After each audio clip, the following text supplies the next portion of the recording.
आज हम पढ़ने वाले हैं क्लास 10 इकोनॉमिक्स का फर्स्ट चैप्टर डेवलपमेंट।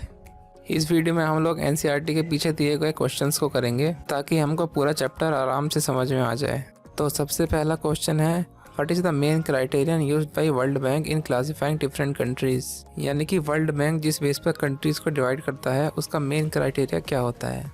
तो चलिए अब इसके आंसर को समझते हैं।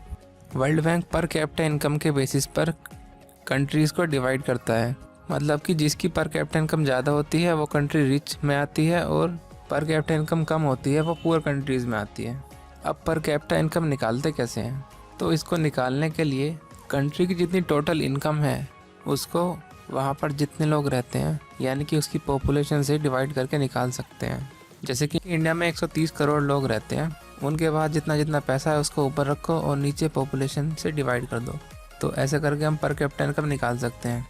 ऐसे ही 2017 में एक सर्वे किया गया था और जिन कंट्रीज़ पर कैपिटा इनकम $12,056 पर एनम थी उनको रिच कंट्रीज़ माना गया था, और जबकि जिन कंट्रीज़ की पर कैपिटा इनकम $955 या उससे कम थी उनको लेस इनकम या लो इनकम कंट्रीज़ कहा गया था। एनम मतलब ईयरली, और इंडिया भी एक लो इनकम कंट्री ही है। पर कैपिटा इनकम जितना इम्पोर्टेंट फैक्टर है, जिसके साथ ही इसकी कुछ लिमिटेशंस भी हैं। जैसे कि अगर हम सिर्फ पर कैपिटा इनकम ही देखते हैं तो literacy rate, infant mortality rate, health care जैसी चीज़ें इग्नोर हो जाती हैं, जो कि किसी भी कंट्री को क्लासीफाई करने के लिए काफ़ी इंपॉर्टेंट फैक्टर्स माने जाते हैं। अब ऐसा आगे आने वाले एग्जाम्पल से और क्लियर हो जाएगा कि जिन कंट्री में लिटरेसी रेट कम है वहाँ पर ही पर कैपिटा इनकम ज़्यादा हो सकती है और वे रिच कंट्रीज़ में आ सकती हैं। लेकिन अभी के लिए लिमिटेशंस को कंटिन्यू करते हुए देखते हैं। तो किसी भी कंट्री की इकोनॉमिक हालत उसके डेवलपमेंट को डिटरमाइन नहीं कर सकती। जैसे कि एक सफल आदमी को सफल होने से पहले अपनी लाइफ में बहुत सारे स्ट्रगल्स देखने पड़ते हैं, उसी तरह कंट्री अगर डेवलपिंग स्टेट में है तो हो सकता है उस टाइम उसकी इकोनॉमिक कंडीशन बुरी हो, लेकिन बाद में जाके वो ठीक हो जाए। और एक लास्ट लिमिटेशन ये है कि वर्ल्ड बैंक अनइक्वल डिस्ट्रीब्यूशन को मेंशन ही नहीं करता, क्योंकि ज़रूरी नहीं है कि किसी देश की पर कैपिटा इनकम 20,000 रुपीज़ है तो सभी 20,000 रुपीज़ अर्न कर रहे हैं। ऐसा भी हो सकता है किसी के पास ज़्यादा हो, किसी के पास 40 के हो, किसी के पास 1 लाख हो और किसी के पास 10,000 ही हो। तो ये सब चीज़ें भी वर्ल्ड बैंक मेंशन नहीं करता है, जो कि इसकी लिमिटेशन है। अब नेक्स्ट क्वेश्चन में हमसे पूछ रहे हैं कि यूएनडीपी डेवलपमेंट को मेजर करने का कौन सा क्राइटेरिया यूज़ करता है और वो वर्ल्ड बैंक से कैसे डिफरेंट है। देखो, वर्ल्ड बैंक तो फेल हो गया क्योंकि इतनी सारी लिमिटेशंस थी उसके अंदर। फिर यूएनडीपी आया, वो बोला चलो हम मेजर करेंगे डेवलपमेंट को। तो यूएनडीपी वालों का जो क्राइटेरिया है वो वर्ल्ड बैंक से थोड़ा डिफरेंट है, क्योंकि यूएनडीपी पर कैपिटा इनकम कैलकुलेट करने के साथ साथ लोगों के एजुकेशनल लेवल और उनके हेल्थ स्टेटस को भी देखते हैं, जबकि वर्ल्ड बैंक सिर्फ पर कैपिटा इनकम को यूज़ करते हैं। तो अगर कहीं पूछा जाए कि यूएनडीपी और वर्ल्ड बैंक में डेवलपमेंट का बेस्ट डेटा किसके पास है, तो आंसर होगा यूएनडीपी, क्योंकि जो चीज़ उन्होंने छोड़ दी थी ये लोग उन्हें भी कवर कर लेते हैं। उन्होंने एजुकेशन और हेल्थ स्टेटस छोड़ दिया था ना, लेकिन ये लोग उसे भी कवर कर लेते हैं। नेक्स्ट क्वेश्चन है हमारा, why do we use averages, और हमको उसकी लिमिटेशंस भी बतानी है। Averages are used for comparing different countries, states और रीजन्स। रीजन्स में कुछ भी आ सकता है, जैसे कि ये हमारा मोहल्ला ही आ जाता है या फिर तुम्हारे स्कूल का प्लेग्राउंड। रीजन कोई भी एरिया हो सकता है जिसे हम इन्वेस्टिगेशन के लिए यूज़ कर रहे हैं, क्योंकि हर कंट्री की डिफरेंट पॉपुलेशन होती है तो टोटल इनकम से ये पता लगाना बड़ा मुश्किल है कि कोई पर्टिकुलर आदमी कितना कमाता होगा। तो अब इसकी लिमिटेशंस को देखते हैं। They don't give the true picture regarding the distribution of income. जैसा कि हमने पिछली लाइन में ही देखा था कि ये इनकम के डिस्ट्रीब्यूशन की ट्रू पिक्चर नहीं देता। मतलब कि ऐसा भी हो सकता है कि एक कंट्री के एक स्टेट के अंदर सारे रईस ज़्यादा बैठे हैं जिनके पास उस कंट्री की 80% वेल्थ है और बाकी 20% गरीब लाल हैं। तो एवरेज भी ये सब बताने में फेल हो जाता है। लेकिन तुम लोग वीडियो का एंड तक देखने में फेल मत होना, वीडियो को लाइक करो और आगे देखते रहो। एवरेज हमको नॉन मेटेरियलिस्टिक गुड्स के बारे में भी जानकारी नहीं देता। नॉन मेटेरियलिस्टिक गुड्स मतलब वे चीज़ें जिनको हम छू नहीं सकते, फील कर सकते हैं, जैसे कि कोई आदमी कितना खुश है, एक्साइटेड है, मोटिवेटेड है, वगैरह वगैरह। और इसकी लास्ट लिमिटेशन है कि ये कंपैरिजन के लिए तो अच्छा है लेकिन डिस्पैरिटीज़ को छुपा देता है। चलो एग्जाम्पल से समझते हैं। मान लिया 2 कंट्रीज़ हैं, ए एंड बी, की इनकम का डिस्ट्रीब्यूशन कुछ इस प्रकार है। अब इसका ज़रा एवरेज निकाल कर देखो कितना आता है। ये रहा एवरेज का फॉर्मूला। देखो, जब हमने एवरेज निकाला तो वो तो दोनों कंट्री का सेम ही आता है, लेकिन तुम खुद सोच कर बताओ कि किस कंट्री में रहना पसंद करोगे। तुम अपना आंसर कमेंट करके बता सकते हो। बहुत से लोग कंट्री ए में रहना पसंद करेंगे क्योंकि वहाँ पर ज़्यादा इक्वल डिस्ट्रीब्यूशन है एज़ कम्पेयर टू बी, जहाँ पर लगभग बेचारे सारे ही गरीब हैं और सिर्फ एक बादशाह है, इसकी वजह से पूरा एवरेज का सत्यानाश हो रहा है। लेकिन ये सिर्फ एक एग्जांपल है और हमारा पैदा होना तो एक लॉटरी के जैसा है। हमको पता नहीं है हम किस जगह होंगे, इसलिए कंट्री ए में रहना सेफ लगता है। तो हमने देखा कि मीन या एवरेज कंपैरिजन करने में हेल्पफुल है, लेकिन वो ये नहीं बताता कि लोगों में इनकम किस तरह से डिस्ट्रीब्यूट हुई है। देखो बच्चे, लिमिटेशंस तो हर किसी मेथड की होती हैं, लेकिन जिसकी सबसे कम लिमिटेशंस होती हैं हम उसको प्रेफर करते हैं। तो नेक्स्ट क्वेश्चन में हमको बताना है कि केरला की पर कैपिटा इनकम हरियाणा से कम है, फिर भी उसकी ह्यूमन डेवलपमेंट रैंकिंग हरियाणा से बेटर है। तो पर कैपिटा इनकम तो बेकार है, फिर स्टेट्स को कंपैरिजन करने में पर कैपिटा इनकम फिर तो हम यूज़ नहीं कर सकते।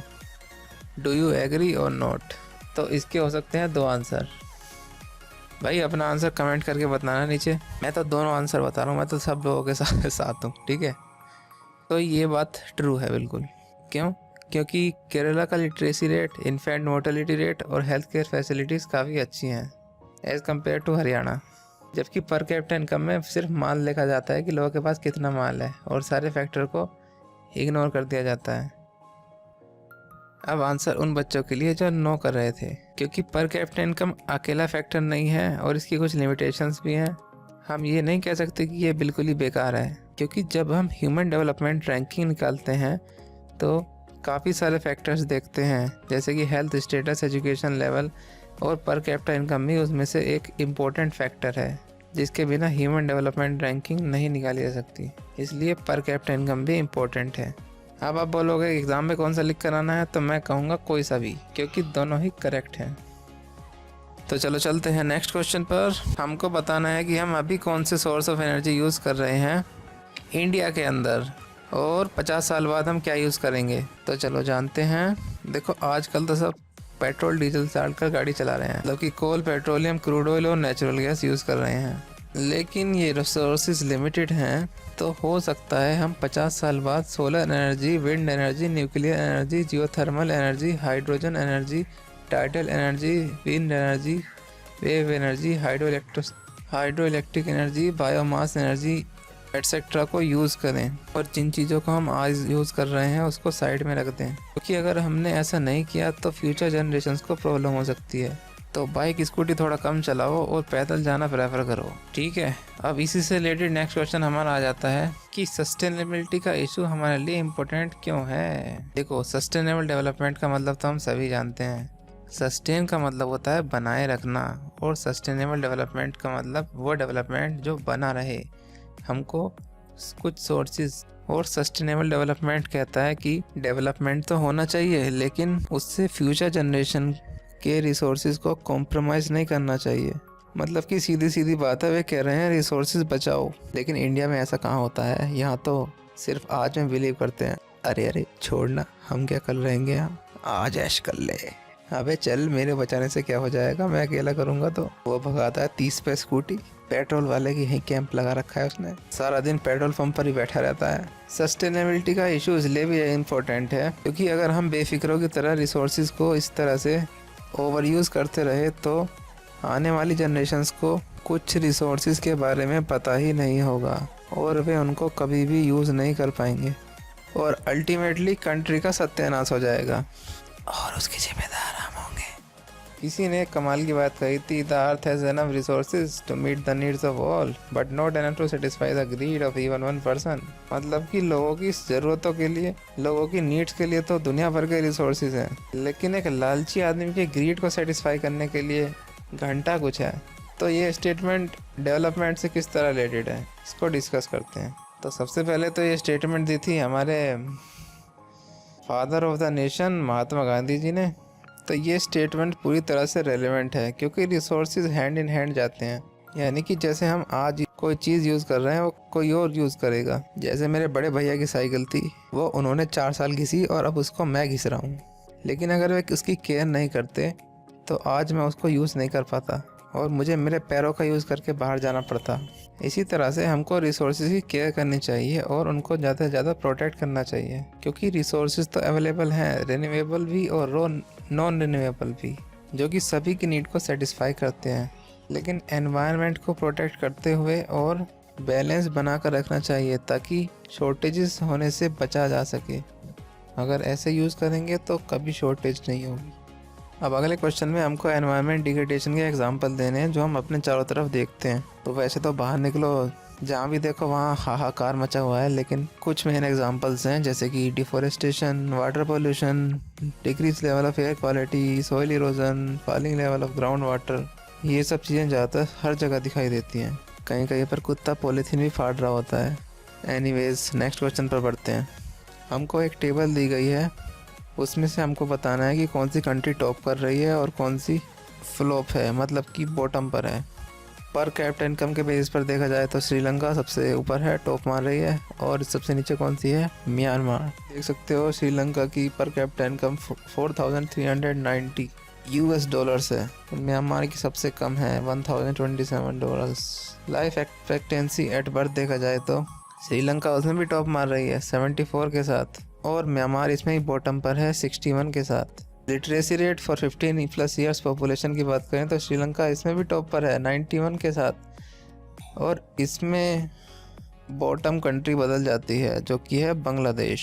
देखो बांग्लादेश में लिटरेसी रेट कम है लेकिन उसकी पर कैपिटा इनकम फिर भी ज़्यादा है। जैसा कि हमने वीडियो के शुरू में डिस्कस किया था कि जहाँ लिटरेसी रेट कम है वहाँ की पर कैपिटा इनकम ज़्यादा हो सकती है।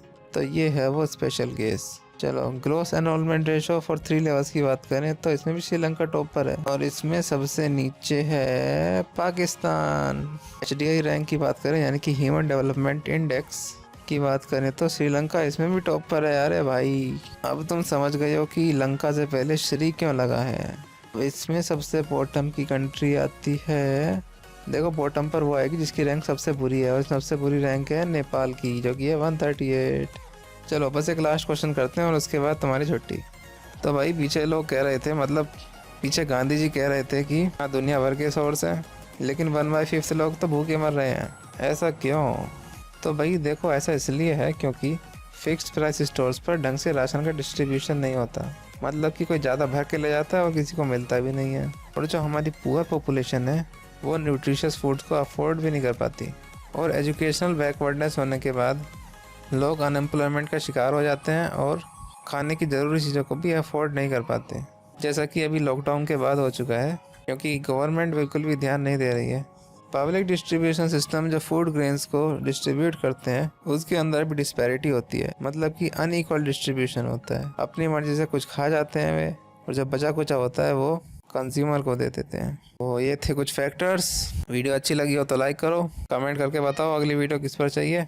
Bye bye, thanks for subscribing.